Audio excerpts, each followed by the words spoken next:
Balik po tayo sa Pilipinas. Arestado ang isang ina sa Cebu. Di umano, inilibing niya ang kanyang bagong silang na sanggol. Lumalabas sa investigasyon na inilihim ng babae sa kanyang pamilya ang kanyang pagbubuntis. Wala raw siya sa katinuan ng magawa niya ang krimen. Nakatutok si Bex May Humawas ng GMA Cebu. Inaresto ang isang babae sa San Fernando, Cebu matapos ireklamo ng ilang residente na inilibing umano niya ang bagong silang na anak. Pagka Domingo to, nahibong ko. Anong?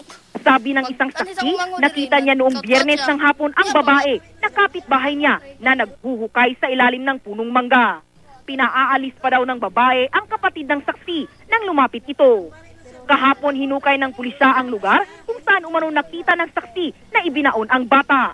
Nabigla sila nang makita ang paa ng isang sanggol. Ayon naman sa ilang kapitbahay, madalas umanong itanggi ng babae na buntis siya, maging ang kanyang tiyuhin.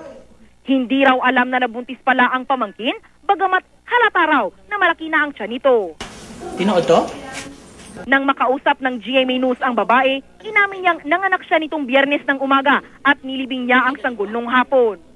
Hindi malinaw kung buhay o patay ang sanggol ng isilang, pero nakaharap sa kasong infanticide ang suspect na kasalukuyang nakaditin sa Municipal Police Station. Uyawan na siya ba? Ayon sa pulisya, sinabi raw ng babae na natakot siya at wala siya sa sarili, kaya niya yun nagawa sa anak.